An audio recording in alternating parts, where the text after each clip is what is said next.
Yeah, it's only 109 out there today. Only, yes. Only.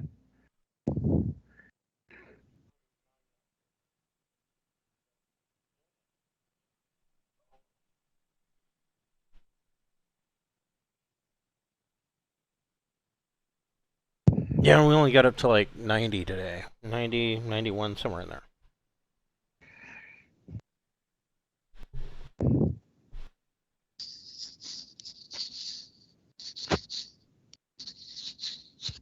I need to wax.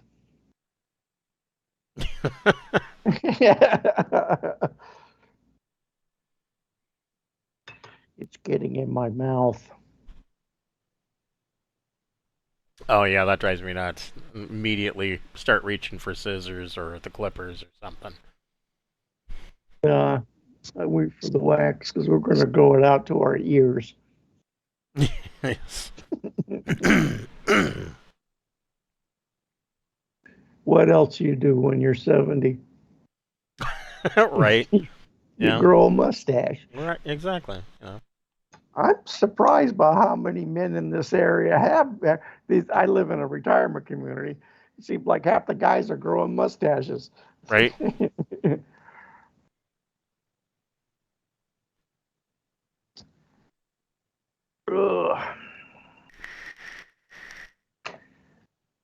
Hopefully, when this is over, my food will be delivered. Oh, that would be nice. Yeah.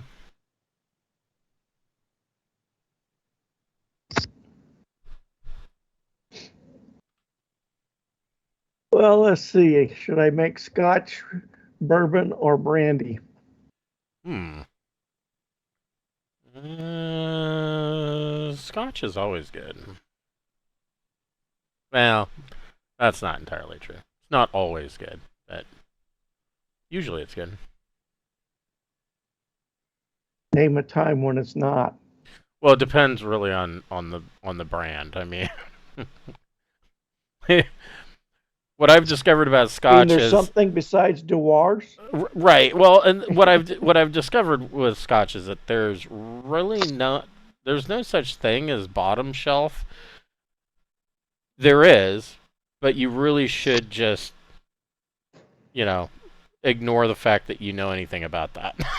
Just don't buy it. Well, that means it's only 3 years old. Yeah, no, there's some I've had that were not very good. But then there's some that like anything. I mean, there's some that are supposed to be fantastic. Well, they claim to be fantastic, and they certainly charge the price to be fantastic. But I didn't find them to be all that great. Oddly enough, Cutty Sark is a good example. I really care for it. Sorry, guys. No problem. How you doing? Tired. Yeah. Really tired. Well, like I told Glenn, I asked him how he was doing. He said fair to middling. I said, well, it sounds like you're doing better than Wes is. So. Yeah, well, a lot better than Wes is. God damn that guy's sense of humor. Jesus. I know. Yes. What's he doing? What's going on with him? Well, he evidently he was in a car accident that he doesn't remember. He just came to in the ambulance and immediately sent us a message saying, I don't remember being in an accident, but evidently there was a wreck. I'm in an ambulance. They're taking me to the hospital. So, yeah. So then they won't let him use the internet on inside the hospital. I don't know if that's necessarily true anymore. Like when my wife was in the hospital, she was on the internet constantly, and the biggest problem was her running out of battery. So I had to make a special trip back up there the next morning, which I was going to go see her anyways, but I needed to remember to bring her charging cable. But yeah, and then Will's out. He's got a private matter, family issue to deal with. So yeah, he shared that in the group chat. Yeah, we kind of know about that one. So yep. So that reminds me of some pretty sad things. So yes, I'm not I'm not sure what to say to him. I know, right? Yeah, well, I went through a similar situation, so yeah, I think we're at that age now where we all go through it. I mean, right, yeah, I've had I've had family members that are gone. I don't even have a big family to begin with, but people I didn't really know. But I've lost quite a few friends in the last few years just because, right? And I'm just like, okay, right, yeah, it's starting to get to that point where the herd is thinning. So, yep. Well, I sure felt like dying this morning, man. These wildfires up here are just ridiculous. And I went out for a run this morning, and I think I caught it just in time because the smoke was all just coming in. But that last third of my thing, I just stopped and I just walked it. I mean, you can't breathe. You can't do it, right? Yeah. It's just bad for you. Yeah, I remember the wildfires we had down here in 2020. So where my apartment was, the fire line got so close that, and I don't live in a rural area. I mean, I was like at the edge of city limits, not rural, and the fire line got so close that we were waiting. We were like, okay, well, if they don't fix this, then we're gonna have to pack our shit and get out. and it got pretty squirrely. But at that time, I was working down in a game shop and running games down there, and they stayed open. And in the game store, you had maybe 15 feet worth of visibility. There was that much smoke in the air inside, and so it sucked. It was terrible, but. Yeah, the wildfires here. We were supposed to go camping. So we were supposed to go camping last June, and had to cancel that trip because it snowed. And then now, everything up there's on fire. So I don't even know. I don't even think that our camp spot. There's a very good possibility that spot's no longer exists. But fuck my life, right? So. Probably the last chance for me to go camping. By the way, I looked it up. Cutty Skart is made from foreign scotches. Well, that might explain. Not Scotch scotches. Well, that would explain why I don't like it. Yeah.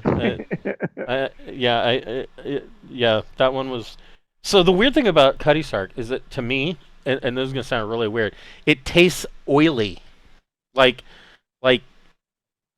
I want to shave my tongue after drinking it. It's disgusting and gross. Right. Yes. Exactly. You know what it is? It's well whiskey. Are you imitating me, Glenn? So yes. This is my weight. You know what? I get home. I kind of rush out. I still gotta get some iron in before the night, and I have to be in bed after this, and I'm heading out to. You have to multitask. I do every game. It's got to be what, 11 or 12 your time when we finish? It's 10. 10? But I got to be up at 7 a.m. because I'm running a game. I have somebody coming in from Calgary to play as well. Then we haven't gotten together as a group in about 3 years. Oh, wow. Yeah, no, that's an important one. 4. I think the date on the character sheets was 2019.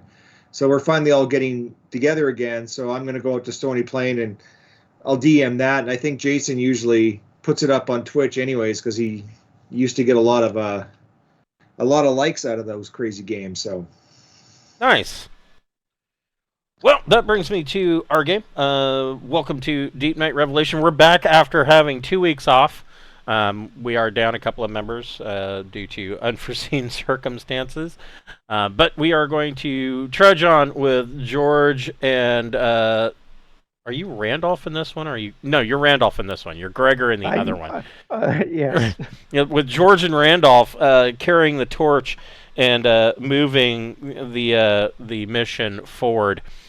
Before we get started, we'd like to thank a friend of the Greenwater Guildhall. None of these are sponsorships or partnerships of any kind. They are just products that we really like. And tonight we would like to thank Fable Beard Company. Fable Beard Company makes wonderful oils, balms, butters, and co-wash. and the bombs come in a can that looks just like that Randolph's holding up there. Their scent profiles are all different fantasy characters. He's got the hero on tonight, which smells a little bit of, it's a very light cologne scent. I'm wearing Dr. Wolf, which smells of blueberries and pipe tobacco. But they have many different scents. I'm sure that they have one that would suit your needs. Just go to fablebeardco.com. And you'll want to create an account, and they have a buy one, get one free option for new customers. So you can go in there and put 2 oils in your cart, and when you check out, you can use the code FIRST in all capital letters, and you can get that second beard oil for free. Yeah, this is a good idea, George. Bottle lifting. Well, it's a weight. Yeah, that works. Whatever. If you're a fan of the channel, we do have a merch store via Zazzle. We've got T-shirts, we've got blanket, we've got a beer stein, some buttons. All of the proceeds from that channel all the proceeds from that store go directly back into the channel. So anything that you that hurts. Oh. Too much scotch. Anything that you do helps the channel out, and we appreciate you. So, where we left off a couple weeks ago, that was a good session. You guys did a lot. So you guys had discovered a. I don't remember a thing. Right. So you guys had found a derelict. About Wednesday night since Wednesday night. Right. What the hell's gonna happen there? Right. I know. Hey, man. Some weeks I'm like, which game is which? What are we doing? So it was this. You saw this. You found this alien wreck, and it wasn't the whole ship. This is a part of the ship, and from what you gather, this section of ship was. Actually a part of a scout ship, and this kind of was torn off or jettisoned off. Nobody's really sure what was going on, and you were actually led to this by a space whale, by a Leviathan, and it led you over to this wreckage, and inside you guys had. George had a whole bunch of really bad rolls and was trying to. You know what? That was okay. Yeah, that was a bad night for rolling for me. Yes. I literally have my dice for here. Like, I literally roll my dice on my thing, and I've always been an advocate for being honest about my dice rolls. I mean, I didn't even make my recon check, and I have like literally +3 in that. Yeah. I have +5 with my intellect. You had like 4 bad rolls in a row, and not like, oh, I missed the target by 1 or 2. No, they were like snake eyes, a total of 3.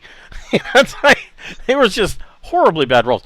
But yeah, so it took a little bit. I think the most successful that George was that night is that he made it over. Because you guys had to kind of do a controlled spacewalk to get from your scout ship over to the derelict. Well, I had problems with that too. Yeah, but they were minor. And then and you were able to find the port to plug your hand computer into. But aside from that, Randolph was able to get things back online. The other thing that you found back in this rear aft section, you did find that there were 3 bodies, and they were kind of like tethered together, like it was like a last ditch kind of, I don't know, waiting to die kind of situation. But you found those bodies, and you were able to download a bunch of data, and the data that you downloaded obviously is in another language. It's the way I described it at the time was that you could see a bunch of symbols, of text and whatnot being downloaded, but it looked a lot like the symbols on the Stargate. It made no sense. Who knows what they are? I mean, without context, it may be difficult to decipher. But all of that is in your computers, and you have at this point, of course, uploaded to your systems on Revelation. And so Revelation has moved on, and they are making their... You guys have actually... The events from 2 weeks ago actually happened about a week ago, and you have just completed refueling operations and are entering your final jump before you're expected to come out of jump at Point Demnan at the end of this next jump. So in your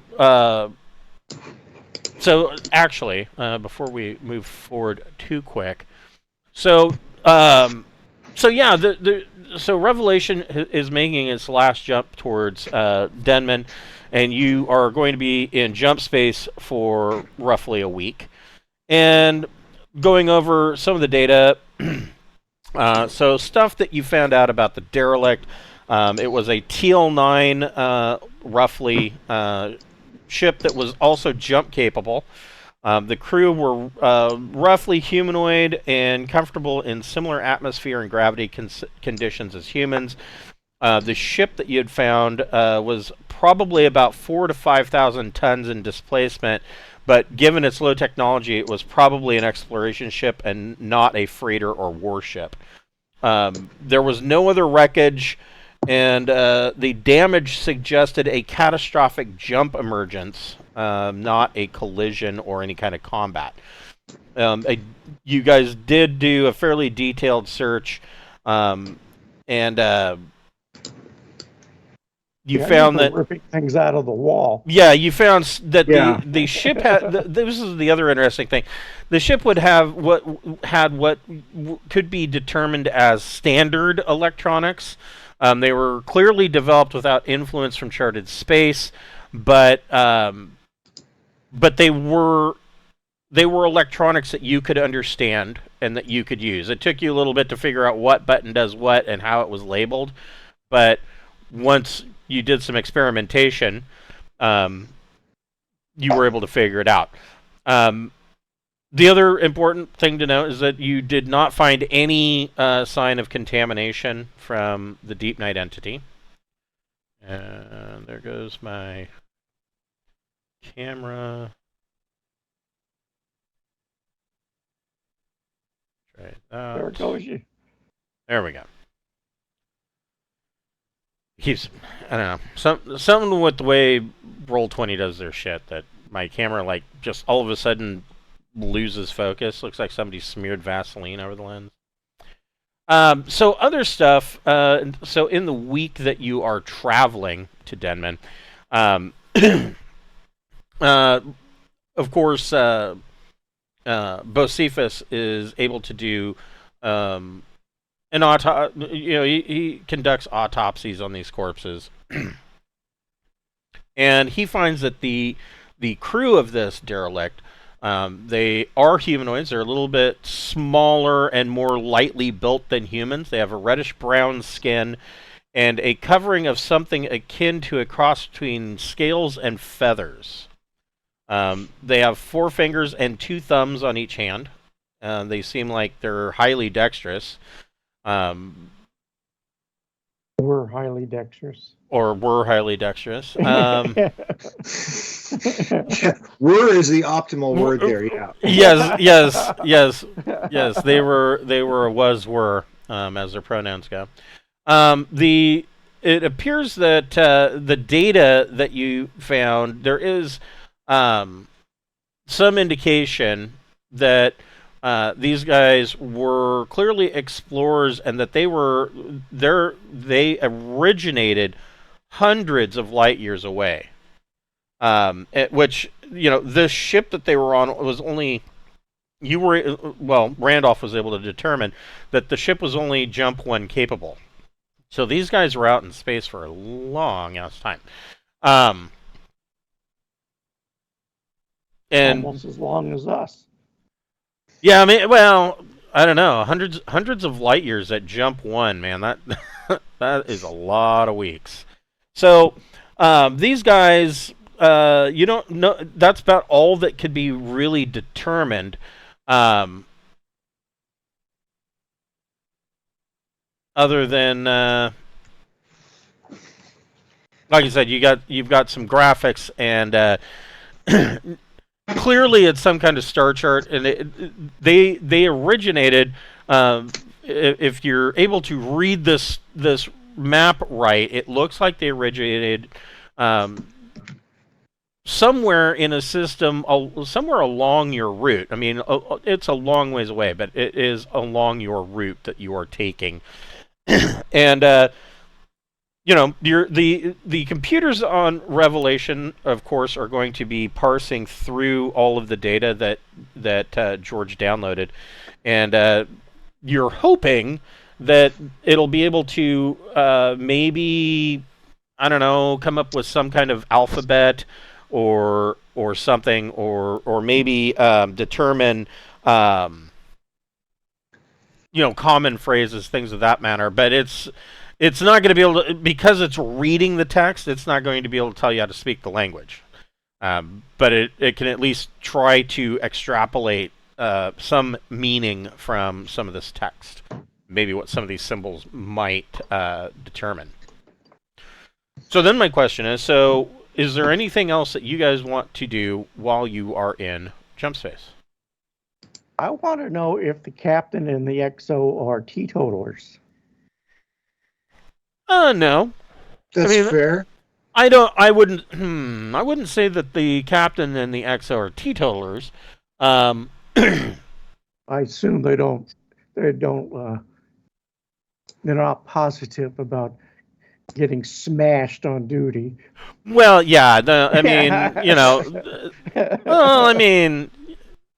It seems like almost everybody in a command position on the bridge has a flask. But aside from that, it's not like you could tell that anybody's drinking on duty. And it's kind of a don't ask, don't tell kind of thing. Yeah. if you nobody's going to get in trouble if you just don't bring it up, and that's fine, and don't make it a problem, and then we're on this shit for a while. I mean, everybody's going to have vices, right? Yeah. Well, I'm gonna when I meet him in the hall in the what do they call it on a ship? Corridor. Corridor. I guess I don't know. That's a good question. I'm going to ask him how his supplies for his brandy are going. Okay. Is he gonna make it the 28 years, or does he need a refill? Josephus can probably refill. Because if he's gonna run low, I'm thinking about picking up some fruits at the place, if we can find them at the place we're gonna go. That's set up a distillery for fruit brandy. That's so funny. You must have been like reading my mind, because I did some prep. Out in the future, and there may be an opportunity for you to be able to do exactly that. You don't have to buy it; you just pick it off the trees. And also, I'm if we can find some, let me check here. Barley. If we can find barley. I don't know about a substitute. Or a substitute. I mean, we could chemically substitute the peat, because I know the chemicals that go in it, and you can synthesize it. But yeah, and barley. Some people make it out of grain, but I prefer. There is a lot of.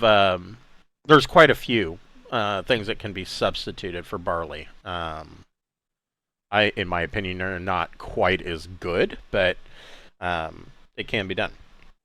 So we need oak barrels. Yeah, that could be problematic. Yeah, that may be. I was wondering if Josephus could make some oak. Or we're just going to be growing trees. Yeah, not in 6 months. Yeah, no. Not unless they're really so fast growing. So there are biodomes on the ship for growing fresh vegetables and things of that manner. But they're not. I wouldn't say that these are going to be big enough to grow. trees. Yeah, I mean, not a tree of any size that would be capable of giving you planks of wood for making barrels, for instance. So, Well, I'll but there look out could for be some opportunities for suitable this. substitute when we get to this planet for 6 months. Yeah, I mean, so yeah, when you ask, Because then I can make a container, and we can make 100-liter barrels and 1,000-liter still, and just make just set up make a shop. 1,000-liter.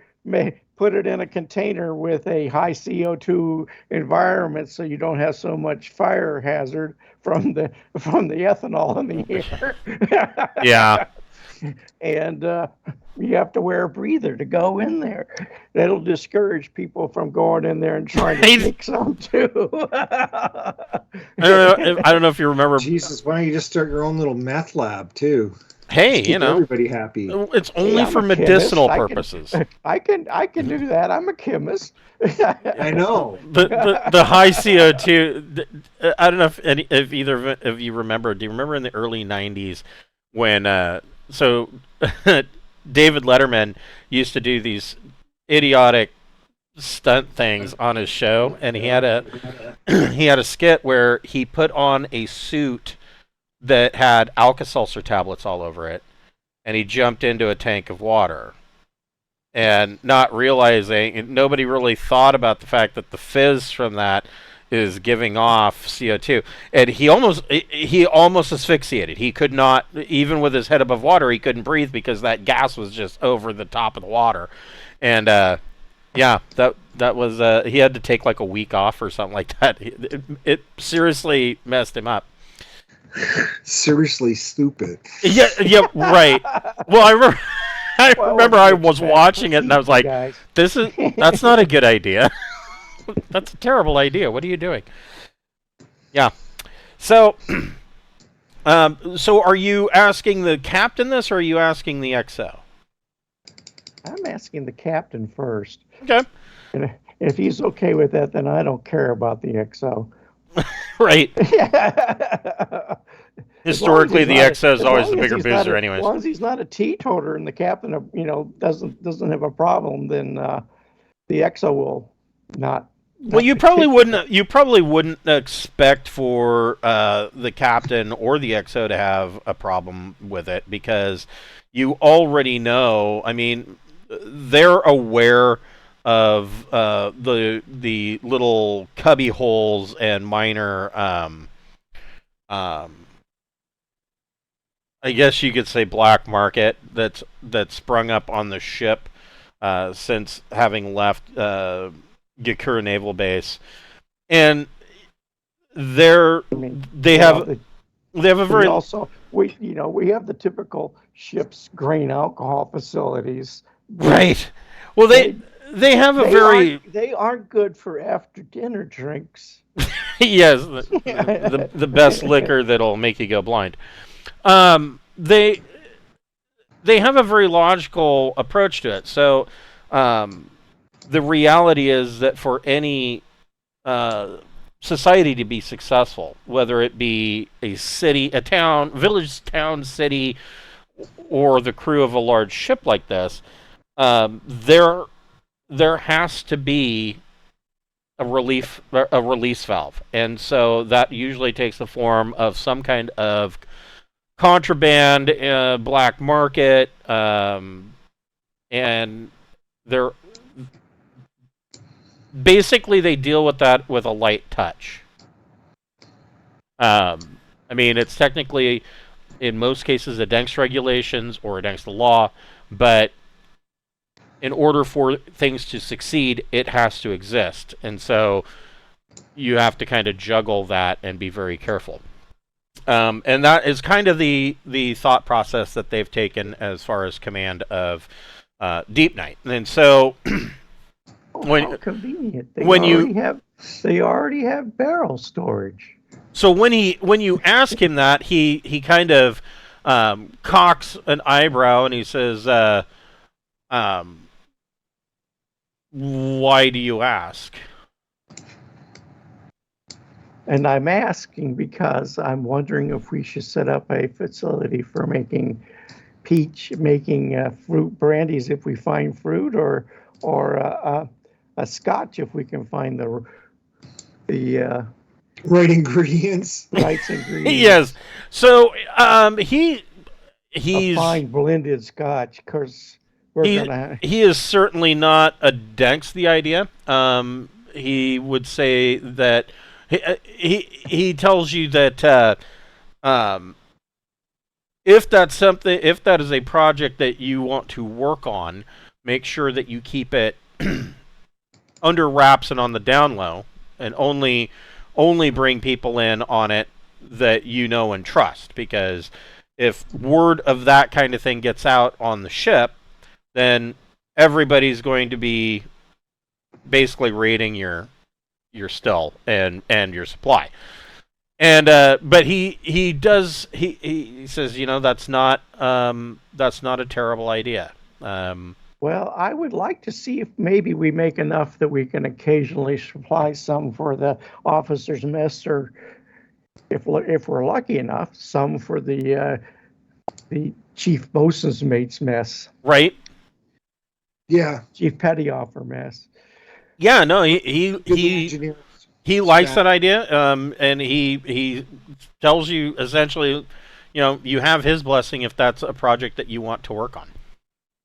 Thank you. What about you, George? You know what? I'm not much of a chemist or anything like that. As a matter of fact, chemistry really wasn't in my educational profile. Right. So, George is going to pretty much during this stage, he's going to hone his skills. I'd like to start looking at some of the vehicles that we have there. Okay. And kind of making a list. Seeing as how we're encountering some strange things, maybe I'd like to really start thinking about the possibilities of what we could encounter and what we might need and what might be better. So in the future, I don't have to say, well, do we have this or do we have that? I can just say, we want to take the doom buggies for a ride, right? So you of course have on the Desnex, it's kind of got a permanent berth there, is Randolph's Gecko. I know we got Randolph's Gecko. I mean, that's a plus because that thing's like a hoot. Right, and that is kind of your guys's or Randolph's ride. That's considered it is the only one. And that is yours. But this is the Ranger. So the Ranger is a small six-wheeler.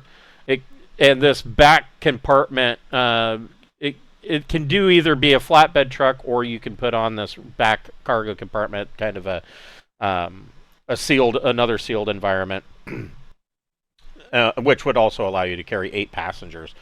That's got to be cramped in there. But yeah, this is the Ranger. They don't have any weapons, like no gun turret or anything. Of course, I mean this isn't theoretically a combat mission. I mean, hey, we can make what do they call it? A technical. Yeah, we can make a technical and put something in the back of that pickup truck. Yeah, I mean, you've probably got more than enough stuff that you could come up with something. I mean, you've got machine shops, you've got some interesting guns, and more than enough imagination. I'm sure that somebody could come up with something. I was kind of looking to see, like, for things like not so much like Doom Buggies and the Gecko and stuff like that, but I'm thinking like grav vehicle capable. So what I'm thinking of. There is a standard grav vehicle. Is it the Vendara? Yes, the Vendara. This is the standard grav vehicle for air raft operations. Exactly, something like that. And again, this works very similar to the Ranger. This back section can come off, leaving you with a flatbed, or you can put this back section on, allowing for a sealed environment or passengers, possibly labs. It's not enormous, but I mean, it's at least probably ATV size, I would say. See, that's the Well, thing. I don't really have. It can carry 12 tons. That's not too bad. No, well, that's its shipping weight. Oh, Not really a turret kind. I have gun turret 1. What are the odds of me looking at maybe mounting some small turrets on that? I mean, I've got a lot of time on my hands. I don't have to say I'm going to get it all done in 1 week. Right, right. No, yeah, you could do that. I don't. I mean, see. we have the weaponry on board. I know we're not a combat vessel, but Yeah, you've got. Let's see. What do you guys have? Hand weapon. No, that's not it.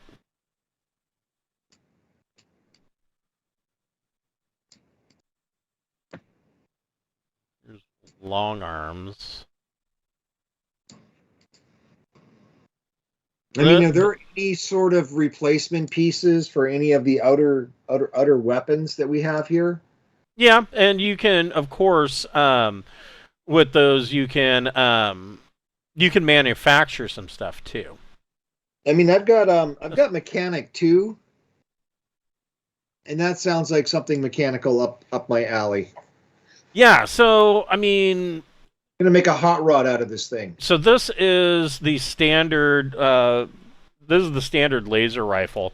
I don't necessarily know that is going to be something worthwhile in a turret, but there's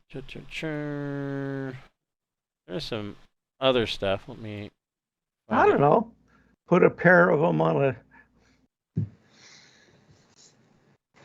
Yeah, well, swivel and so you have to remember. So if you put let's say that you took 2 of these EH-13s and you put them in a turret.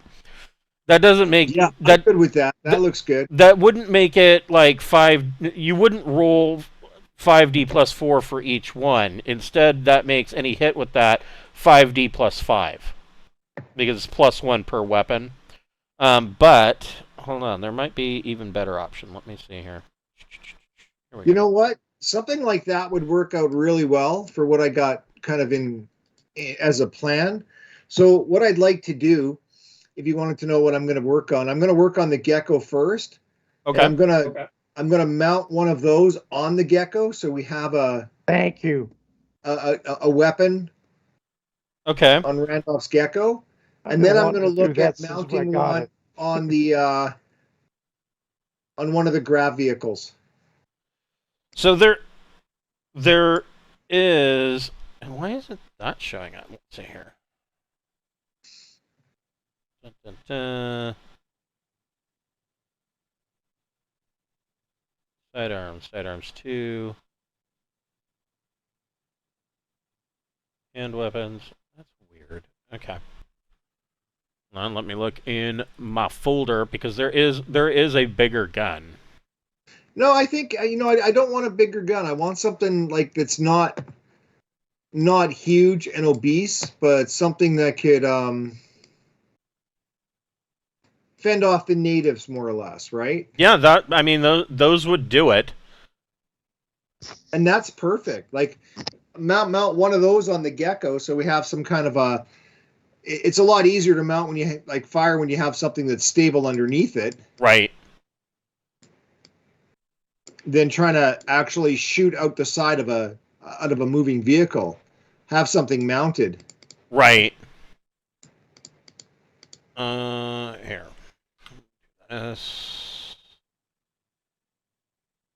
It's kind of like the equivalent of like just putting a 50 cal on something, right?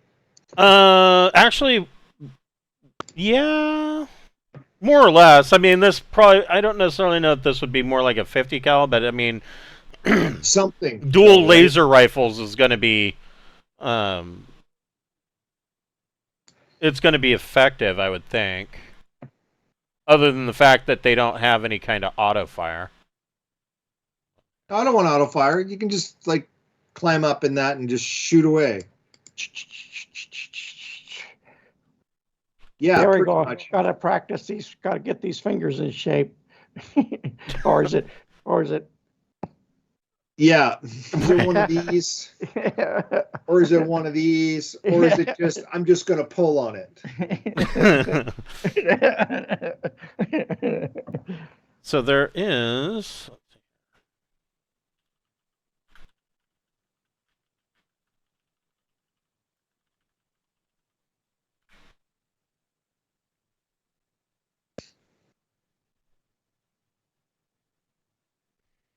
See here. Do I have that? Yeah. Because I have mechanic 2 and I got energy weapon 1.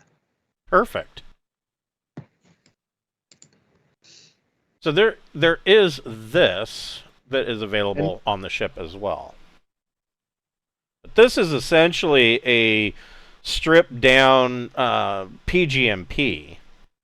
No, I want something that has the potential to. Sometimes you want to take things alive, and this infected stuff, I'm looking for something that's going to replace like the hand flamers and things like that. Something that's going to actually do some burn damage. A laser rifle is perfect.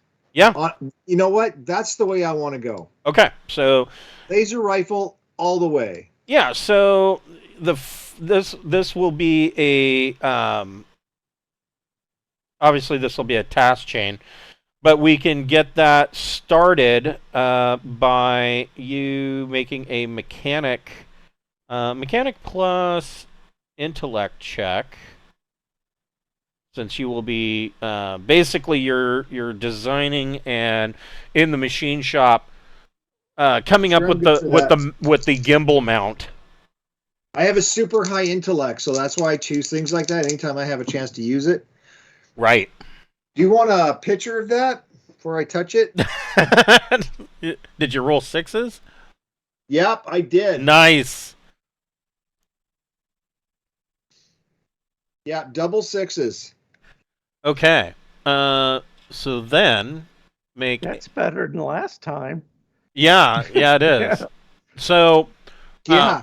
So that's my first roll of the night. So I'm starting off better. I went from double 1s to double 6s. So are you plotting to put that gimbal mount with those 2 lasers on the Gecko, or are you putting it on the one of the Verdants?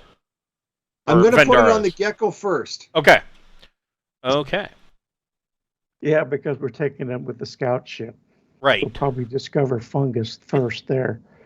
Yeah. We'll probably have to shoot the Gecko into a sun to get rid of the fungus. Right. I thought. Oh, no, I'm going to burn everything. Where is? Yeah, I've got my flame rifle. I could do a little fungus retardation with it. Totally cool with it. Is there any other decon that works with this fungus? I mean, maybe not. I mean, not really. How about a chemical bath in hydrochloric or hydrosol or sulfuric acid, or a combination of both? Or agaresia, we could put the 3 masty or acids together and spray it on it. It'll melt gold. Yeah, I mean, with that. I mean, maybe you just don't know. There's not enough information for you to make that determination yet. Oh, goody! We'll have to make some. We'll have to make some and put it into dispenser devices to throw at these things to see if it works or not.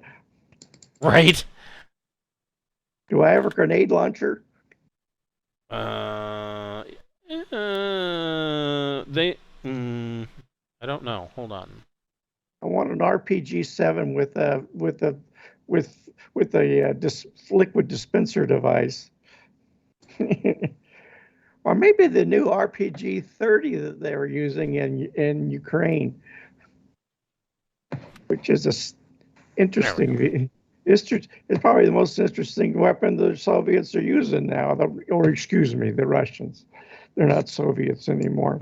Right. Yeah. Yeah. Right. Not Soviets. Well, did you buy a grenade launcher before you left Charted Space? Is the question, I guess. Then no. No. Then no. I mean, like I said, there's a machine shop. I suppose, yeah, we can make a tube and. Yeah, and so so George is in the process of basically welding together this gimbal mount to the Gecko first. Yes, to the. It's going to take a while, right? I mean, it's not going to be something I'm going to be able to right. just start welding this thing right away. Yeah. You're in the process of putting this on the. Just like the picture. Yep, just like the picture. Yeah, just about. Well, maybe those laser rifles probably a little bit smaller than that, but yeah, something like that. And so that's George's plan. And I'm down there in the engineering section checking out our still, the ship's engineering section still. Yes. I think it's funny that you guys have multiple stills for different parts of the ship. This is engineering still. That's medical still. I mean, the engineers always have a still, even in a real ship. Oh yeah. I mean, always. Yeah, so I'm trying to figure. I'm looking at it and just to see if I can just scale it up to at least 500 liters. Do you have science chemistry? Yes, and I have mechanics. Go ahead and make the first check that you're going to want to make is a science chemistry plus your choice, either intellect or education. Doesn't matter. They're both 0. Well, we're off to a good start. Yes. And a 4. Good start. So 4. Yeah, I mean, your small batch is well, let's see. I mean, it's just grain alcohol. We're back there. We're taking leftover vegetable matter from the kitchen and. Right. Let's see what this says. So I suppose if I took my time and got a 6, it wouldn't matter. No, your calculation so far has basically, if you increase the output with your current calculations, then the potency of the wood grain alcohol is going to decrease. Yeah, it doesn't scale up very well. Right. So I go look in the encyclopedia about how to make a still.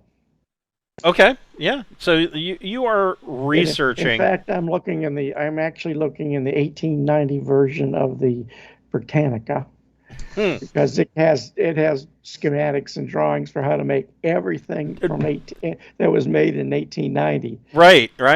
So, yeah, it's going to take you a little bit. You're doing your research.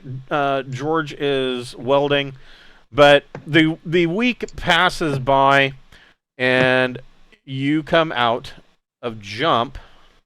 I have to find it. There it is. In the Demnan system.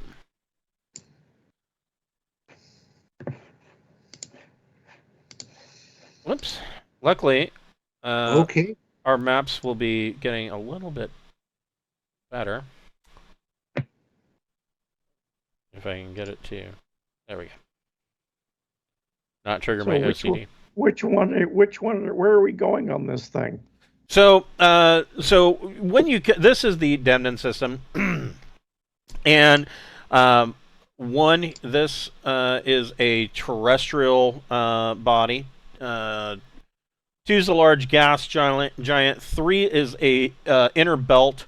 4 is coming up very interesting on your sensor, on your passive sensors, because it is looking like, well, it even on passive sensors, the information that's coming back, it's looking an awful lot like a habitable world. Maybe not necessarily a what would be considered a garden world, but it's actually pretty nice what's coming back. Then, of course, out here, 5, you've got another outer belt, and then 6 is a large gas giant, 7 is a super Earth terrestrial, and 8 is a small gas giant that looks like it doesn't necessarily belong here. This is a binary system. Of course, the main primary is an F7. There is a secondary star way out on the periphery that is a G2. The G2 has essentially nothing around it. I mean, there's probably chunks of rock in orbit around it, but aside from that, it doesn't have much of a system. But the other thing that you notice, you flash into the system, and you are immediately welcomed by picking up Imperial comms traffic. So the Task Force Demnan is already here, waiting for you. And the force consists of a converted naval support vessel named the Breakroom, and it is escorted by a destroyer. And I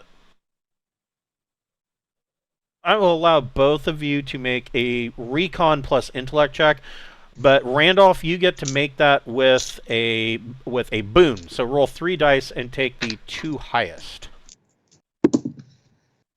Okay, well, here we go. My 12 turned into a 7, but that's still a 12. Okay. And let's see, I get a boon. Yes. Okay.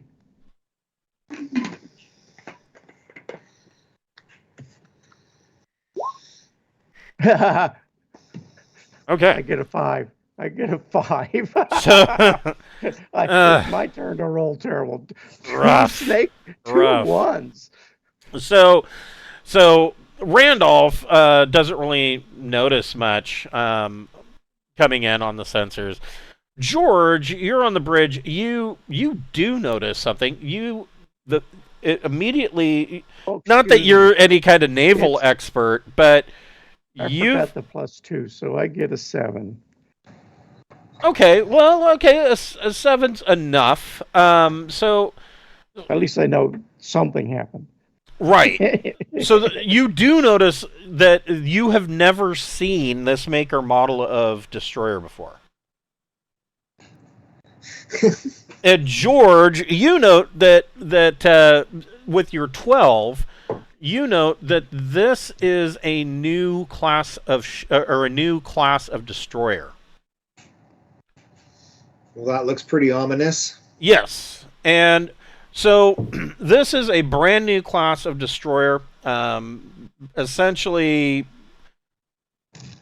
I mean, you could say that they just rolled off the construction line, but that's not necessarily true. It's probably been out for a couple, 5 to 10 years, but it's new enough that since it took 3 years to get here. Right? Yeah. It has. When you guys had left, Imperial borders, George knows that these ships were fairly new, and they were being tested out and kind of kept in their own battalion or battle groups and battle squadrons, and they were being kept together because they were just testing out their capabilities. They weren't. It doesn't seem like the Admiralty of the Navy was 100% sold on this design. Is kind of the gist that you get, and this is the first time you've ever seen one out by itself, and it is pinging as the Stephen Twain. And in addition to the Stephen Twain and the Vera Kerr, there are numerous, scout ships and whatnot that are in the system. And you can also see that the Vera Kerr has set up a mobile space dock, which the part of the comms traffic that's coming in is welcoming you to the welcoming you to Point Denman.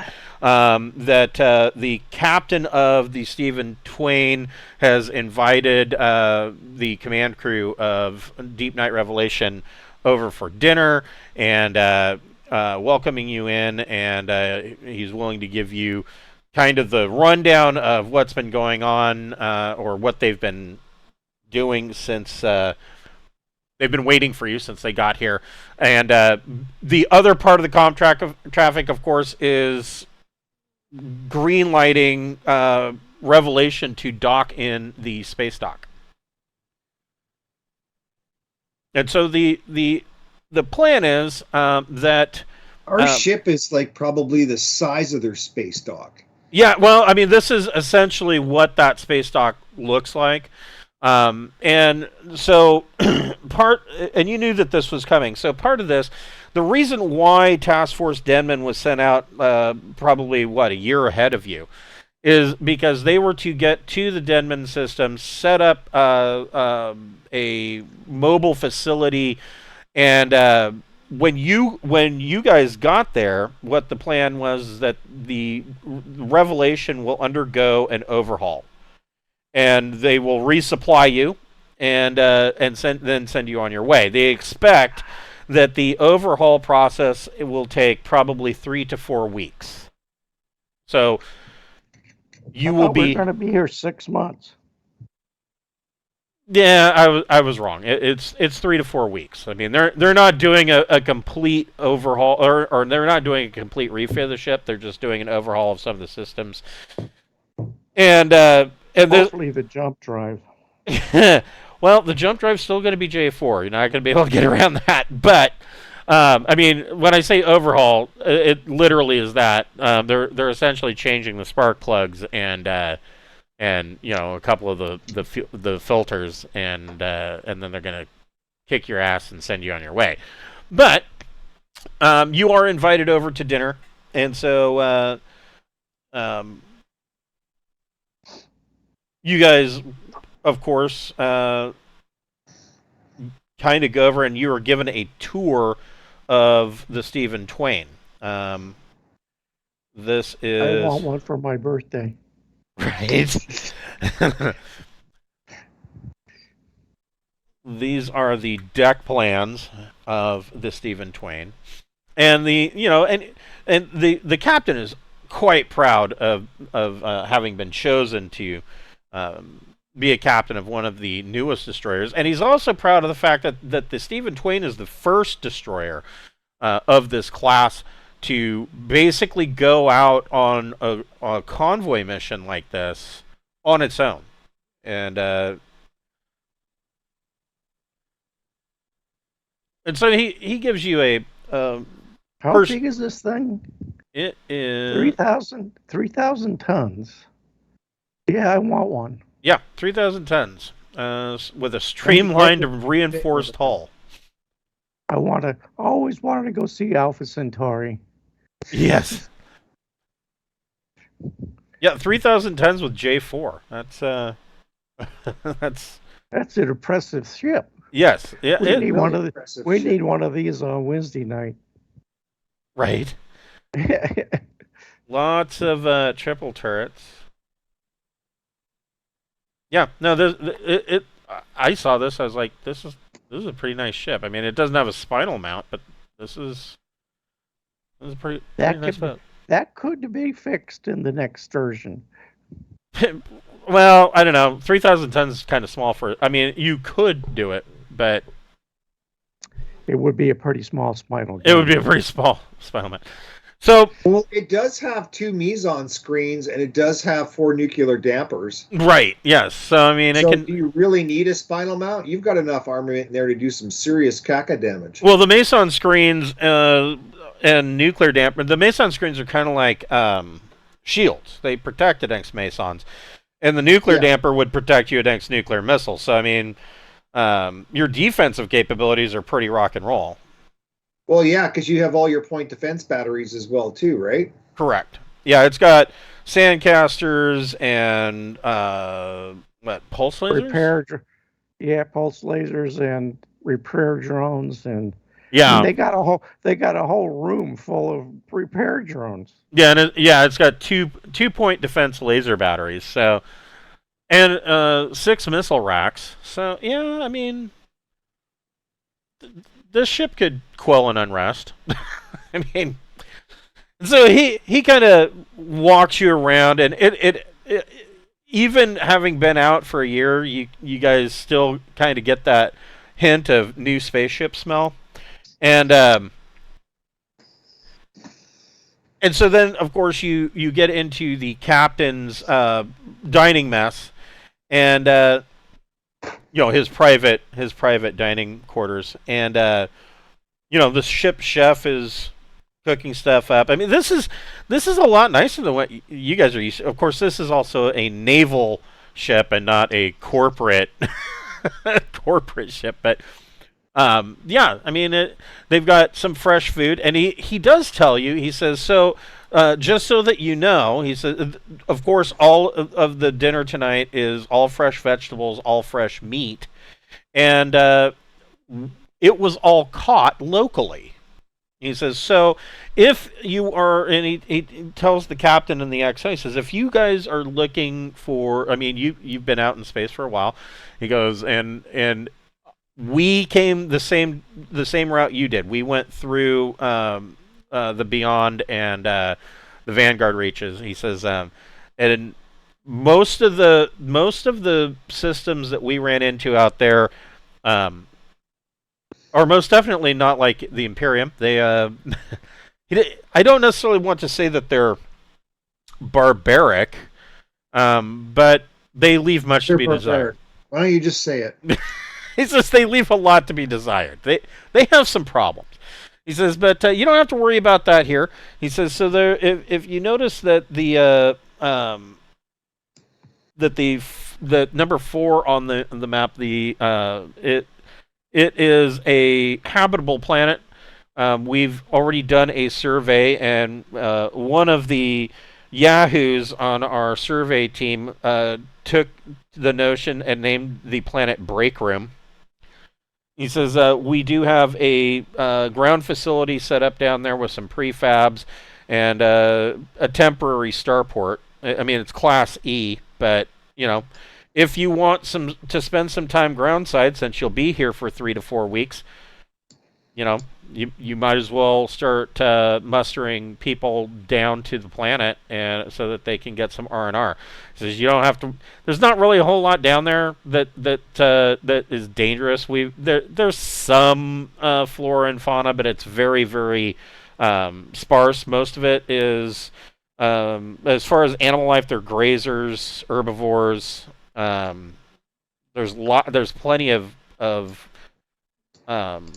vegetables and numerous fruits and nuts. There are some smaller trees down there, so you are more than welcome to spend some time down there. So he then brings up a question, and this is more the XO's decision, and he looks directly at George and Randolph, and he says, so you've reached Port Denman, and he says, the obvious first question that should be on everybody's mind is, are there crew that you need to replace? I mean, I don't know if you suffered any casualties or things, unfortunate incidents on the way here, but is there any crew that you need to replace, and is there any crew that you want off that we can replace with crew from I don't think we have a crew problem yet. Well, this is kind of the last chance. I mean, Other than that, all we can do is space them. right. And I mean, like, should we leave Bohifus here? I mean, Wasn't there this young guy who can't do anything, but's now got a romance going on? That's so there is, there yeah, is. that stuff is harmless, though. I mean, Yeah, there is the Mayak Estavi, who Jack has kind of taken under his wing and is kind of trying to help him out, and he's got the hots for Chandra Vledin, who is a technician in engineering. And in the couple of weeks since finding the alien wreck, all reports that you are getting from rumors is that Chandra and Mayak have started dating, and they are a thing. Actually, you probably read about it in the Intership newsletter. You know, there's an entire page called Hot Goss. Yeah, and you know. So yeah, you know that he has successfully wooed Chandra. Well, he did something. And he's reasonably skilled at one thing. Right. So I mean, slack. The only other and Jack has a problem with Sub-Lieutenant Alex Venati. Yeah. I like her. She looks badass. Yeah, and she tries to act badass. Well, the reason why Jack's got a problem with her is because she did foment a little bit of mutiny, and Jack you didn't like that. Yeah, you guys had to put it down, and Jack was upset, but since then, she spent a couple of weeks in the brig. Since then, she has so far been a fairly capable officer, and you do know that Jack had a private conversation with her that you guys aren't you're not sure what was said, but she has really knowing Jack, we have an idea. She's really snapped too, almost like. Whatever it is that he said to her, she appears now to have something to prove, and I don't mean that in a reckless way. Like she has been doing things by the book and not acting so entitled and privileged, even though she is technically nobility. Yeah, you're like several light years away from being noble. It doesn't matter. Right. We're not in the Imperium anymore. Yeah, sorry, and the ship has left the Imperium. Yes, that's got elves too. That was kind of part of what Jack told her, but Jack simply doesn't like her. He thinks that she's dangerous. Dangerous. He thinks that she's dangerous. She's reckless, and in his reports, basically states that she has no respect for the authority of this ship. Respect my authority. Yeah. So, what you guys have noticed is, like I said, she has shaped up considerably over the past 7 or 8 months since that whole thing happened. So I don't know. It's up to you. I'm wondering, do we want to ask her if she wants to go back?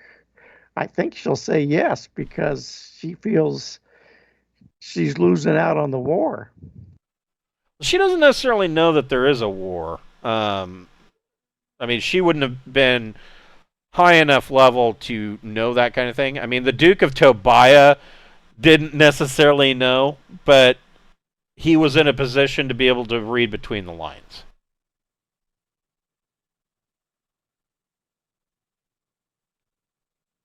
I mean, nobody really 100% knows.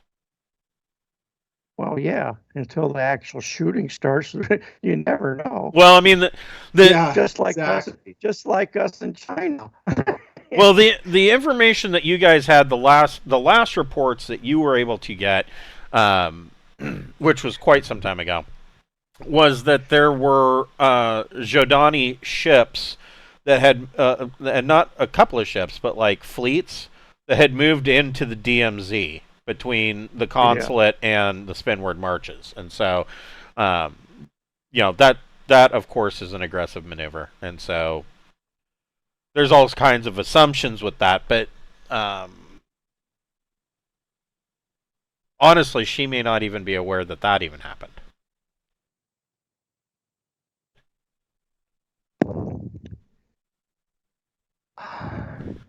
Well, George, I think we leave her where she is. I think we do too. I think she's going to come around. I think she's going to be just fine. And Okay. if not, I need target practice. Right? There's always that. So yeah, you essentially have a very good meal. Of course, the ship's captain, the captain's chef. That's all that he's trained to do in the Navy is be a cook. So that he could probably take protein paste and make it taste delicious. But you are told that he has. And he probably has. And Probably. down on the you are told that there is all sorts of stuff going on down on the planet surface. And the captain of Revelation, he turns to his XO and he says, if we're going to be here for 4 weeks, I think that we should approve shore leave. I mean, our scientific crews and the captain turns to you guys because you guys are mission division commanders. He says, honestly, the mission scientists and whatnot probably won't have a whole lot to do because they don't turn wrenches. They're not engineers for the most part. So I don't know if you want to just give them time off on Breakroom, or do you want to? You could send them down to the planet and have them survey it. And the captain of the see, I already forgot the name of my own ship. The captain of the Stephen Twain says, "Well, our scouts already surveyed the planet." And the captain says, "That doesn't really matter." He says, he looks at George and Randolph. He goes, "Maybe we need a second opinion." Not only that, we don't have to tell them it's been surveyed. Right. We can make them think it's bad. This is their chance. Right. And I mean, if you guys want to keep them razor sharp, you can send them down. There's no reason they can't do both. They could go down and survey the world and enjoy themselves at the same time. There's no reason not to. No. I think we ought to set it up so that they use the same protocols they would use if they were surveying a planet out in the way beyond. Yeah. So they need to take some care about not finding fungal matter. Oh yeah. Yep. 100%. In fact, one of the goals should be to find fungal matter first. Well, yes. Something similar to that. Yeah. Yeah. You can certainly okay that. So, yeah. You guys you set this up, and you're given, of course, leeway to do whatever you want as well. Now, like I said, you're going to be here for 4 weeks. Do you guys want to go down to the surface? Do you want to I mean, I know that being an engineer yourself, Randolph, that you've kind of taken it on as Revelation is kind of your baby. So I don't know if you want to remain during the overhaul or take some time off. I want to go check for fruits and grains. You certainly can. You know, and I'm going to go with him to make sure that he stays safe. Okay. What's the law level of this planet? Non-existent. So That's great. let's see here. It says the law level, 0. Law level is 0. I bring all the things. So this is Well, Breakroom. I bring my shotgun, my Gauss rifle, my blade. I'm wearing my cloth armor. Why Yep. not? There's unknown. This is an unknown planet. And I'm bringing my hand scanner, which is good to 50 meters. Yes. And so Jack piles you And guys. I'm also bringing the ship's, what do they call them? Brewmasters. There's got to be a brewmaster on board to make the weak beer for the Friday night get together for the ship's crew. Yeah, I mean there are. I mean, it's only soil beer, but he can come brew- down with me. Brewmaster would probably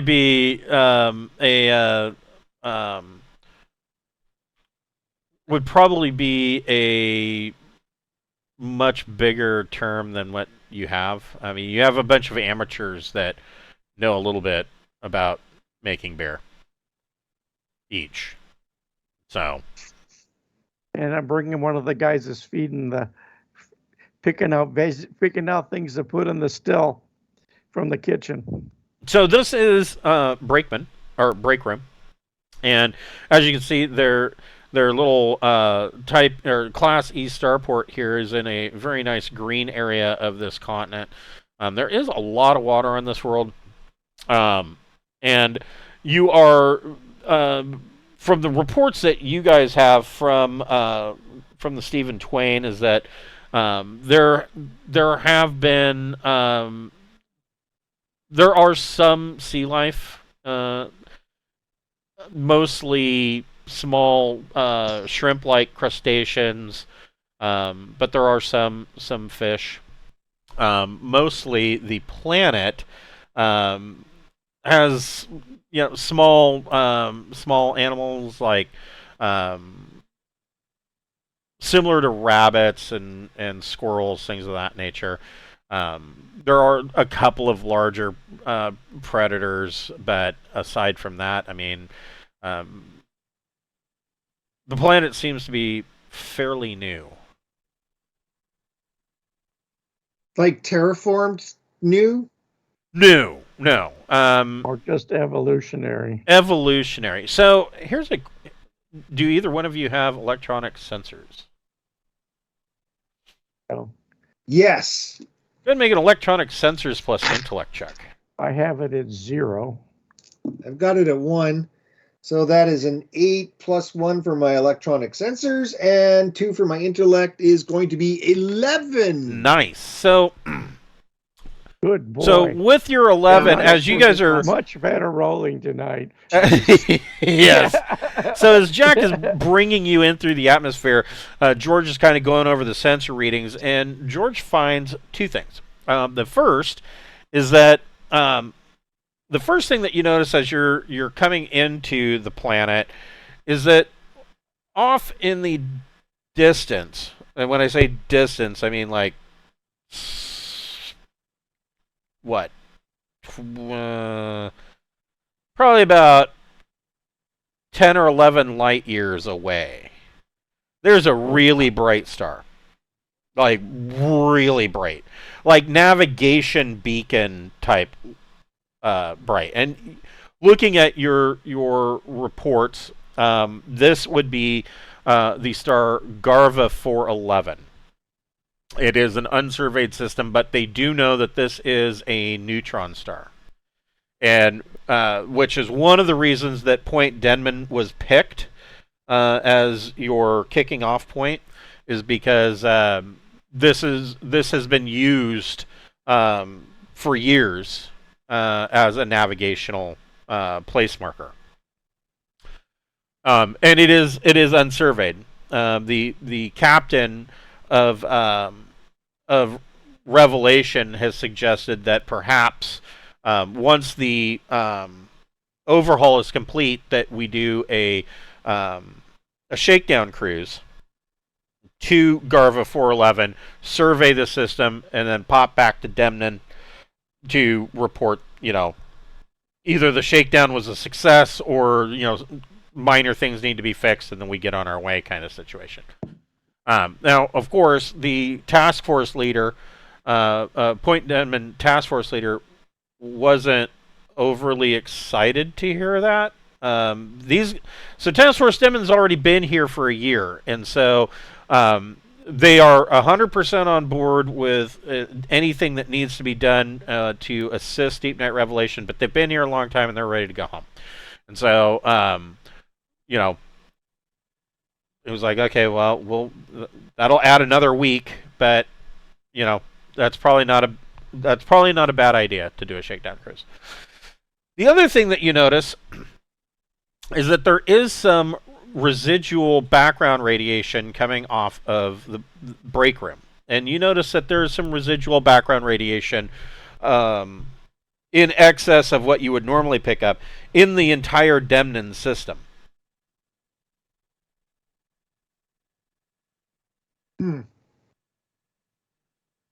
Like, it seems like the Demnan system, from just eyeballing your sensors, it seems like maybe the Demnan system had been hit by an outside cosmic radiation source in a big way.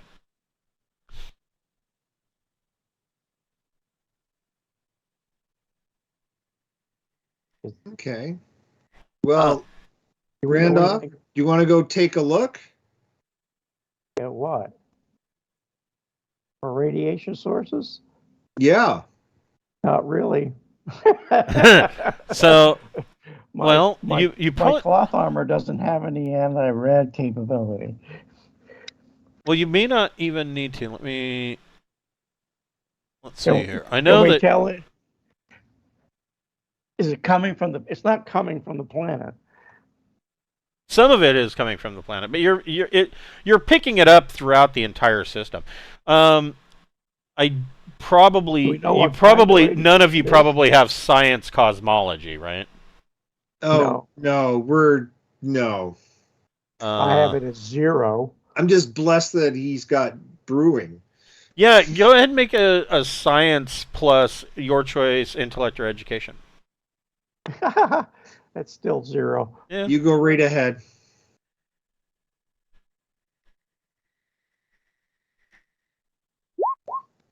Six.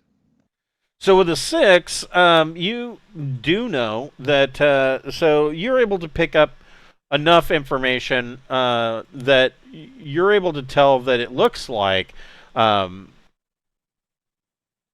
the distant enough past that neutron star, Garva, went supernova. And it spilled its shit all across several parsecs. And so a lot of it ended up here. It may have been enough at one point for there to have been some kind of mass extinction on Breakroom. Yeah. Not enough to necessarily completely sterilize the planet, but things on this world were probably not good for quite some time. Unpleasant. But it has been long enough that the world has kind of bounced back and is giving it its next go. And so yeah.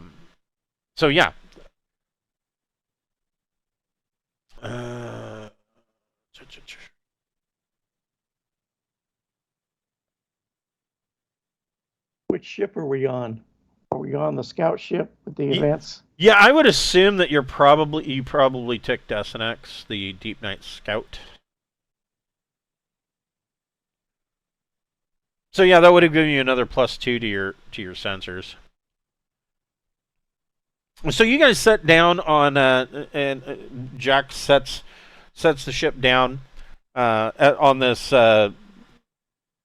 leveled out landing field, and there are a couple of prefabs that are set up, and there's a volleyball net, and there's a bunch of what look like somebody makeshift built a series of smokers and barbecues, and they've got like Is there, they've got is there a soccer field? there isn't a soccer field, but there is. I mean, there's no reason you couldn't make a soccer pitch. There's a bar that is built to look like a tiki hut. I mean, they've got everything down here, and you step off the ship and it looks like there's just this constant party going on. I think we need to send a recommendation back to take this planet.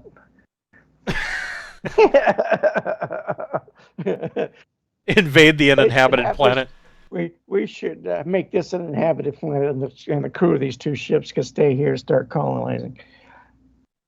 Yeah, they've got a full bar. They've got, and this isn't stuff out of a still. They brought cases and cases and cases of tons of booze and food and beer. There's lots of beer going around. It's not really beer, it's ale. Yes. IPAs and red and brown ales, maybe a stout or a malt. None of this Pilsner crap. Yeah. Yeah, they've got the whole 9 yards. So what are you wanting to do down here on Breakroom?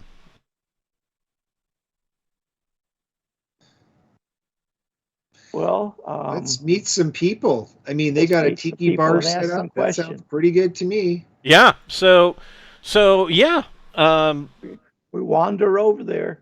Okay. So you wander over there. There is several. So the crew has already started to mix and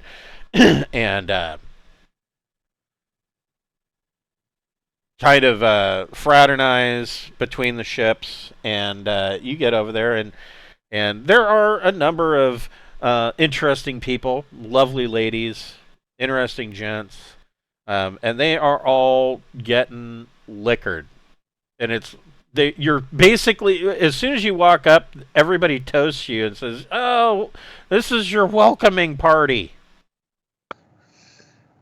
Thank you. I feel welcome.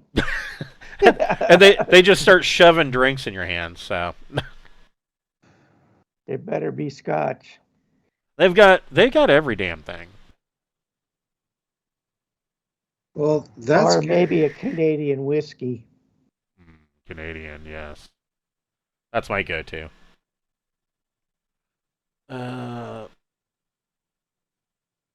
Did George have a go-to? Oh yeah, absolutely. I know you've got your bottle there. You've been, lifting. That's how you build your muscles, man. So yeah, your science crews. I mean, yes, they're surveying the planet. But to be real honest, they're spending like maybe 2 or 3 hours a day doing survey work, and the rest of the time their reports say that they're spending it in the makeshift town, going over their reports. So this kind of, I think we ought to have these. I mean, there's got to be some able-bodied spacemen or something like that on board, and we have to have some kind of mobile or deployable housing or labs, or so we should break some of that out and have the crew practice setting it up. Yeah, you could do that too. And a couple of bunk rooms and a lab room and a medical station and a galley. Okay. So we needs 5 or 6 of these things. Test out the equipment. Test out the equipment and practice the procedure for putting it together. And besides, we want our space crew not to have to wander too far, sleep in the ground, fall asleep on the ground. There's that too. So, it's not like they're in the army. do either of you guys have the survival skull?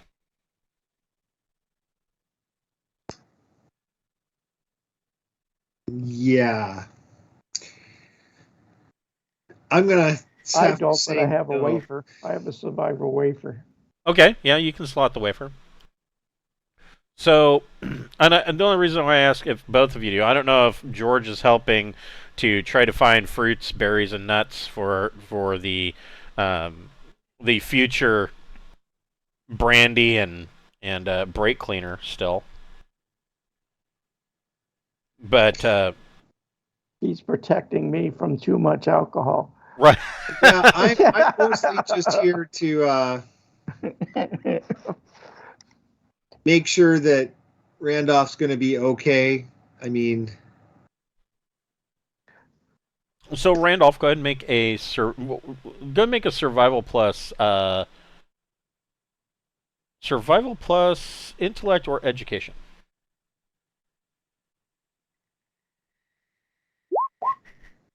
it's not me. Okay. So, yeah, that is actually really good.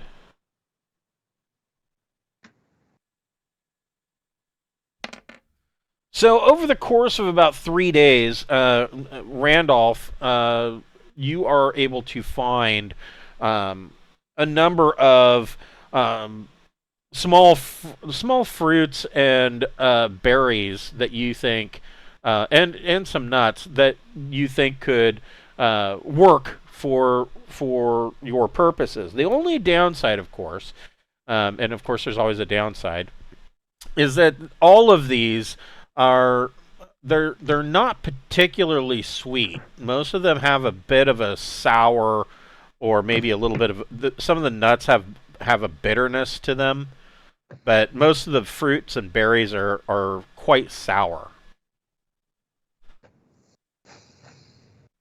That's not too good. Sour fruit brandy. Well, I mean, so, and most people don't know this, but so like if you're making like ciders, like the apple ciders, you don't want real sweet apples. No. Most of the time they get the most sour, most awful shit that you would never want to eat. And they're usually like they're small and they're really hard. You're probably more likely to break a tooth than you are to actually get full eating these things. But they're really sour. They are terrible. Nobody wants to eat them. But they get turned into quite good ciders in most cases. So you don't necessarily want them super sweet. Are there any grains? There are. There are a number of grains. Most of them are types of different grasses. Yeah. Now, some of the stuff that the task force I don't think sage grass is going to taste very good. Well, some of the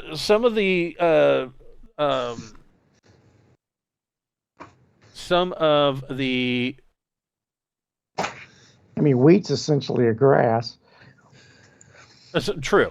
And so some of the crew of the task force, they have spent their time collecting large bundles of these grasses and grains. And the reason for that is that there is... here we go, survival gear. So there is a survival still. And I'm trying to... Oh, yeah. Basically, you can feed this thing anything that is organic. And you get paste out. And it shits out paste. And it is commonly survival, so it is commonly referred to as glop. And I mean, having to live on glop for too long is a sure way to make yourself go insane. But just from the monotony. But It's a perfectly suitable meal substitute, and so they've been collecting a lot of it, and you know, if you're low on supplies, at least you'll have glop. Hold on, just a second, I'll be right back. No, that's comforting.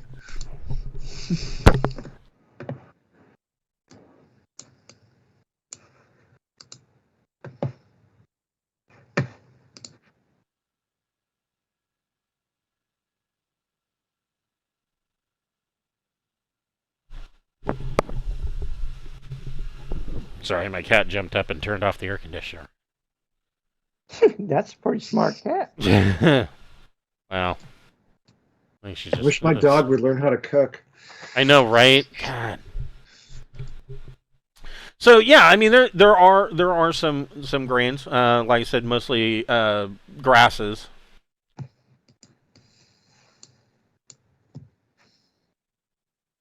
As far as trees go, like I said, the trees are quite stunted.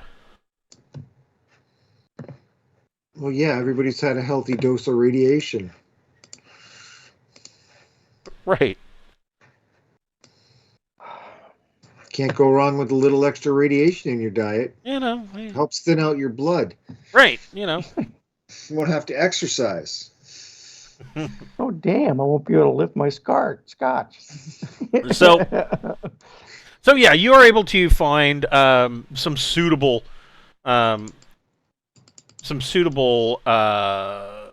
supplements for your still.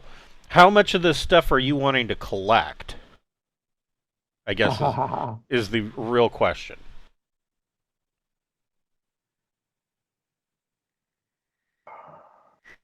We could probably fit a lot. I mean, we could probably collect a lot. So, knowing that this was why you were coming down here, you probably brought the Revelation does have it does have robots and whatnot on it that are essentially for automated large scale collection of harvesting Resources. food. Yeah. And so, I mean, you've got 17 metric tons of cargo space on the Desenex. Oh, geez. That's pretty good. Yeah. Yeah, for a scout ship, Can we fill 10 tons? I don't see why not. We're gonna be here 3 or 4 or 5 weeks.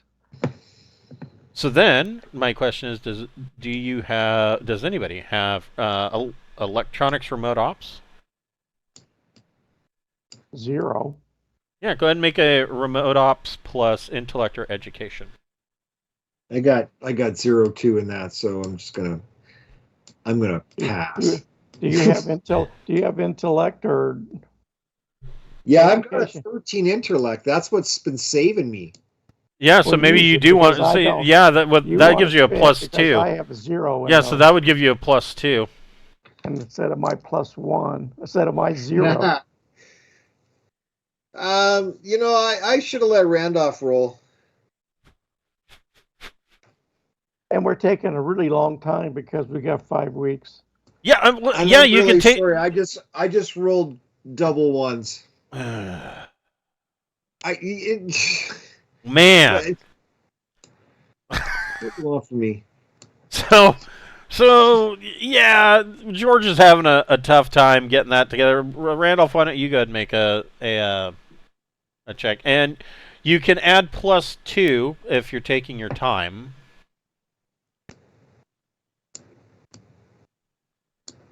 Let me check. 0, 0 +2. Oh my God, a 12. Nice. So nice. You are able to get that up and operating, and it takes you about 6 days. When George tried to get it get it up and running. It started the harvester started going through, but because it wasn't set up quite right, it got bound up. So then it had to be taken apart and cleaned and put back together. But Randolph was finally able to get this thing back up and running, and it is going through collecting berries, grass, fruits, all manner and nuts. So you're gonna fill up. It takes you about 6 days, and you're able to fill up 10 tons of cargo space on the Destinex. Are there any other plans that you have on Demnan? I mean, is there anything else besides we'll just call it resource collection that you want to do? Where did this fresh meat come from? So there, like I said, there are some small rodent-like animals, similar to rabbits, squirrels, maybe some raccoons. Rabbit stew is good. Yeah, you could go hunting. George, should we go hunting rabbits? 1 second. I'm not much of a rifle shot. I don't have any rifles. I kind of prefer my auto pistols. Well, I mean, I have a flame rifle, which means that if we do hunt for rabbit, it'll be pre-cooked. Right? Yeah. I mean, and a shotgun, it's going to be like shooting birds. We're just going to be eating your meal and spitting out lead for like an hour. Actually, we use non-lead ammunition like California. Really? I'm sorry. Yes, they use steel pellets. Yes. Well, then you're spitting out steel, either or. It's crunchy. It certainly is. All right, that brings back fond memories of my youth. So, and I used to hunt. My granddad was with a .22 rifle, so I could just pop them in the head, so I didn't have to spit out the shells. Yeah, made me a good shot. My granddad was a big bird. One of my granddad was a big bird hunter. He had a dozen dogs to go hunt with. That's the best way to do it. We could go out and get scads of quail and good southern cooking, fried in bacon grease. Yeah, quail's good. I like the taste of Canadian vipers. I've never had the privilege. I'll have to come up and try some. They're a great, delicious meal, and they deserve to die. So, both of you can make a gun combat plus dex check. Oh, I'm on that. We'll see how well your hunting goes. 8? That works. What about Randolph? And that's only because I had the dex. That was a pretty... no. 9. I forgot I actually do have... No. No. It's 8. Okay, so over the course of 3 days, you are... I get a 7. So over the course of 3 days, you are able to get... Your hunting isn't fantastic. In fact, in this case, George did better than Randolph, but you're able to get... you're able to get 2 pretty good size rodents. And like I said, these things kind of look like a cross between a raccoon and a rabbit. They're about the size of a raccoon, and but they are definitely herbivores. And so you're able to get 2 of these things. Which, I mean, if you've seen a good sized raccoon, I mean that could feed a family of 4 easily. Yeah. So yeah, you get 2 of these things. And you come strolling back into the town, and everybody starts clapping. They're like, "Yeah, you guys brought dinner." Somebody hands each of you a drink, and then shows you. So here's our smokers and our cues, if you want to cook them up. So you guys spend the next 4 weeks essentially doing this. Your survey teams come back and deliver reports to you essentially telling you stuff that you already know. Also, in the 4 weeks, some of the survey teams have come back. They have collected, several pounds of these shrimp-like crustaceans, or they're good-sized crawdad type things, and they think that those will go really good in do a shrimp boil, and so you guys are kind of living high on the hog. You're drinking too much. Both of you roll roll carouse plus your charm. Uh-oh, now I have problem. Well, I got carouse 0, but I don't know what my charm is. Wait a minute. I have carouse 1. Nice. You also both get a plus. I don't have any charm. You also get a plus. Both of you get a +2, and this is due to the copious amounts of booze, because it makes you more charming. So a +2? Yep. Okay, that's good, because I rolled a 5 plus my carouse 6 plus the 2 you just gave me, because my rolls were going downhill again. It's the end of the night. My dice are tired, I guess. I don't know. I haven't really used yes, them. Right. But that's going to be an 8. Okay. So over the course of the next 4 weeks, you spend time, getting, you're out with your bots collecting resources. You're pulling in nets full of these shrimp-like crustaceans. You're hunting. Pretty relaxing. Your science crews come back, basically tell you everything you pretty much already knew. They do. Do they find any gold deposits or platinum? No, there's not really a whole lot. The world, this world particularly seems heavy metal. Or poor, or at the very least, ore that you guys would find useful. They're not finding a whole lot of it. Probably be better out in the asteroid belt. More than likely, yes. They did confirm that the at some point in the past the world was hit by a gamma ray burst, and you can. Is that from the neutron star exploding? Yes, and they found evidence of that in the ice caps. They did some core samples of the ice caps, and were able to determine that yes, indeed, there was a mass extinction on the world, but it seems to be rebounding from that quite nicely. They did find That's good, because it probably won't do it. Probably that neutron star probably won't go nova again. Right. Yeah. No. That ship really has sailed. We've got to tell the Imperium to settle this place. Yeah, out in the middle of nowhere on the edge of the Great Rift, you're going to get a lot of people sign up for that. I mean, if you want to get away from it all. Didn't we bring that scientist with us? The lady with the astrometer? She'd love having an astrometer. Oh, yeah, she would totally. Yeah, no, she'd be fine out here. They did find that part of the reason for the world, for Breakroom kind of bouncing back from this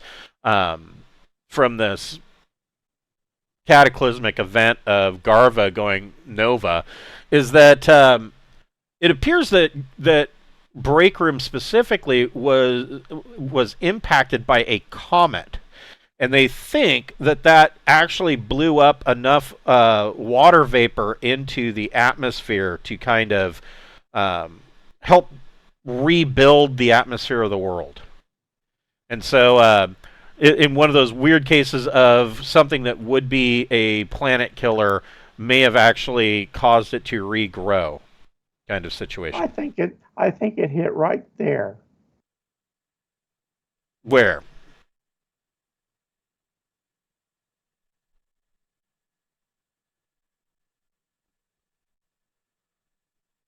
I mean, Did you see it? No. There's a. I see a number. Oh, yes. Yeah, maybe. Yeah, It's a prefaces, and there's one right next to it. yeah, it's very possible. I see a number of spots where something could have hit, but yeah. So, anyways, that is the information that comes back. They've also noted they've done some detailed reports on flora and fauna, and they've taken soil samples and basically kept themselves busy. and Sorta. and with your carouse check, you guys get to spend a little hanky panky time in some people's huts. You get a little lucky. Now, one of the benefits, what benefit? I don't know if it's a benefit. Anyways, when you guys signed up for Deep Night Revelation, one of the agreements was the no babies policy, and so everybody, excuse me, everybody on Deep Night Revelation is under some form of birth control, and because I mean, what are they gonna? How are you gonna raise a kid on a mission like this? And they just they just don't want that kind of problem. So everybody's on some form of birth control, and so hey, no worries about that. And besides, Bocephus, so if you get a case of shore leave, I'm sure he's got a shot for that. Or he'll invent one. Yeah, the cure might be worse than the disease, but Yeah, he's gonna have the shore leave shot. That's what he's gonna call it too. That's exactly what it'll be called. Yes, and so so you guys get lucky, and this goes on, off and on, numerous times throughout the 4 weeks. And the other thing that you both notice is that you bump into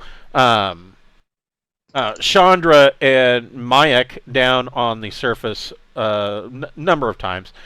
Both of you make a recon plus intellect check. Easy. That's going to be 53. 15. Okay. 6. Randolph doesn't really look up. I don't notice it. Yeah, he doesn't look up from his scotch match. So, George, what you notice, the first couple of times that you see Chandra and Mayak, they are acting like a newly dating couple, in that honeymoon phase. And then about the third and fourth time that you see them, it looks like they are acting like they just got out of a fight, and they're kind of giving each other the cold shoulder. Not enough that they're wanting time apart, but there's some tension there. The fifth time that you see them, welcome to real life. Right? The fifth time that you see them, they are arguing, and Chandra is so pissed off that you can hear her across camp. And she is yelling, calling him every name that you can think of. She throws a couple of things at him. And then the last time that you see him, they're back together like the honeymoon phase has started all over again.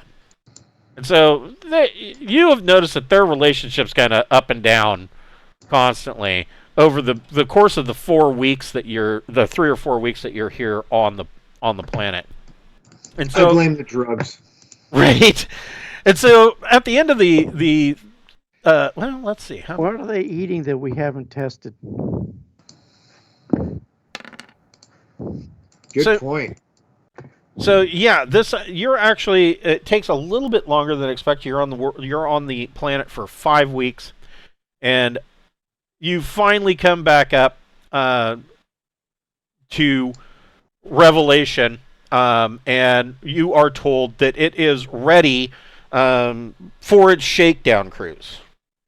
Now, is there any prep work that you want to go? These guys, you're still in space dock. Is there any prep stuff that you want to do before you decide to go on this shakedown cruise to Garva 411, or are you just going to take their word for it?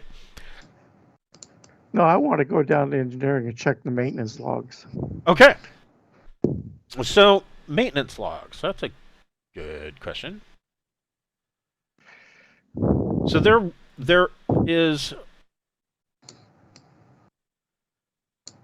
There it is. I'm gonna whatever you want me to roll. I'm gonna roll snake eyes. Go ahead and make a. So what part of engineering are you checking first? I guess is the question. Life support, because I have +3.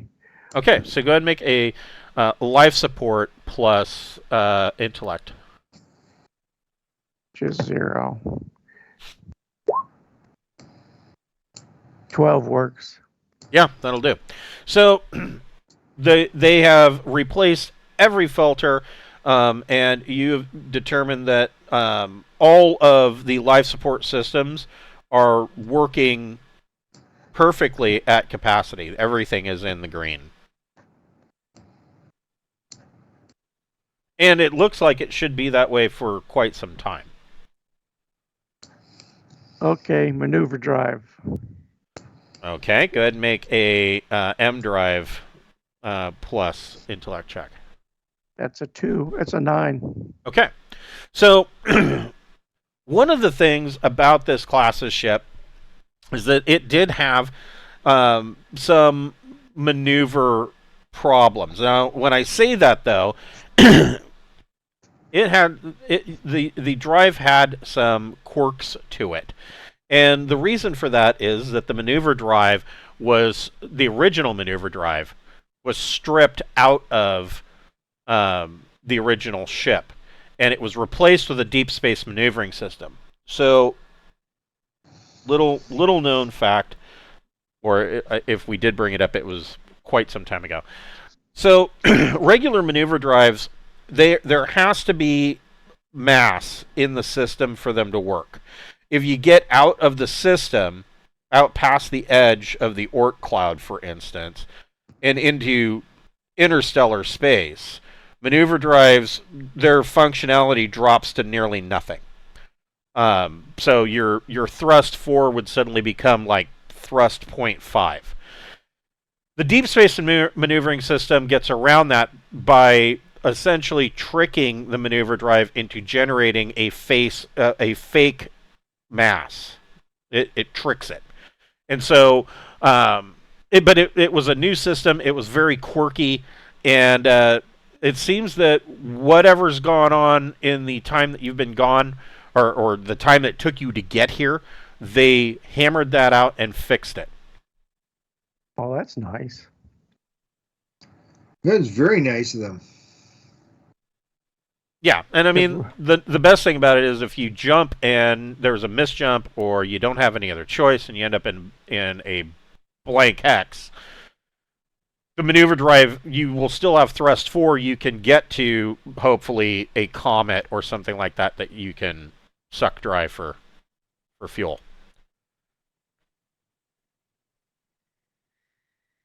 Okay, I'm done. Okay, so when we power up, I'll be able to tell right away whether we have good power or not. Right. And I don't have jump drive anything. Do either of you have any astrogation? I have a wafer. That works. You know what? I have Randolph. Yes. I mean, I bought a wafer for everything I buy a wafer for, really, almost. So this is what so around Garva 411, there is this nebula. And this is kind of what you're seeing on your long-range telescopes from Revelation. But Randolph, you can go ahead and make a astrogation plus intellect check.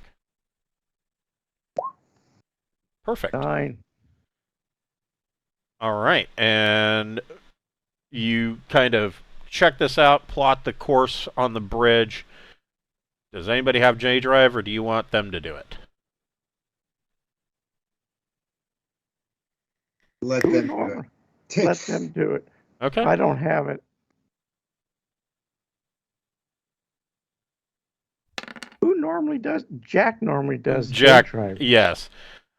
Okay, well, the bridge crew rolls an 11, and you guys are in jump for a week, heading to Garva 411. And so George, go ahead and make a gun combat energy plus intellect check. 6, 7. You said intellect? Correct. 9. Okay. So in the week that you're in jump, you are able to mount those two lasers onto the gimbal and get it installed onto Randolph's Gecko. Yay! And you're able to fire link them. And so you basically have a gimbal turret on the back of the Gecko now with these two EH-13 laser rifles. Randolph, you can make another science chemistry plus intellect check.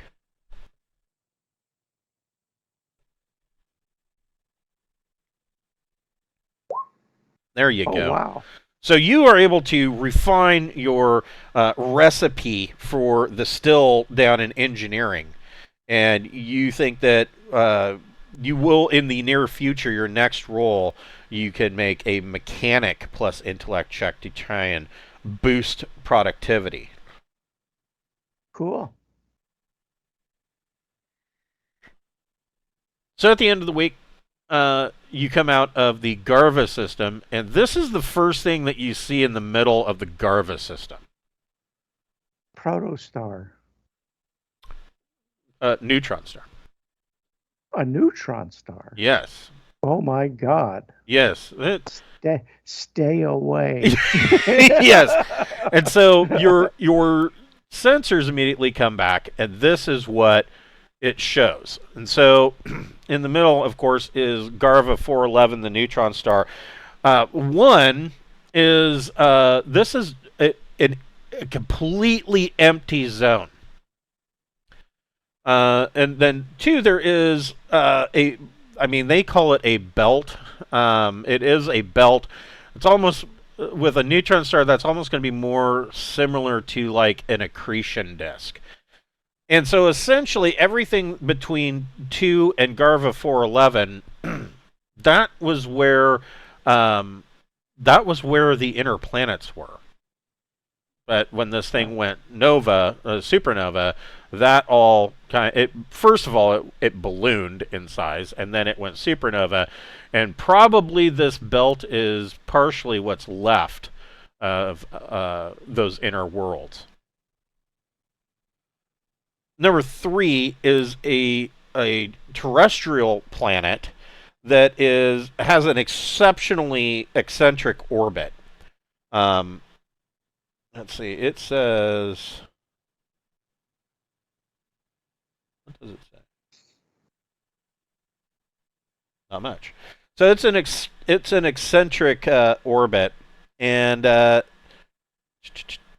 is way out here, number 4. There is a small gas giant, and it's exceptionally small for a gas giant. And number 5 is another world that is in an eccentric, very wide orbit. Seems to be it seems like that was probably a rogue moon, probably from another gas giant that was destroyed, and it kind of got kicked out. And so now it's in this eccentric orbit around Garva 411. Is our astronomer happy? Yes, so, Deep Night sets up refueling operations over here. Now, one of the things, this is something to keep in mind. Garva 411 being a neutron star, it does not have the normal 100 diameter jump limit that you are used to. Instead, it is 2 AU jump limit. That's what I thought. Yeah. It's huge. But that only applies if you're in this wide inner empty zone. Outside of that, it's normal. But if you get inside of this belt, then you're starting to deal with exponentially higher gravitational forces. So what do you want to do, George? Can we do target practice while we wait? You can, or you can do. You know what? Because like that way might be able to. I'm not sure whether I want to increase my turret next time or my. I don't really get much chance to drive. Yeah. Well, why don't we break there, and we can pick up next week with hopefully everybody else, and you can decide what you want to do in the system, and you can give it some thought on what you want to practice on in order to level up your next skill.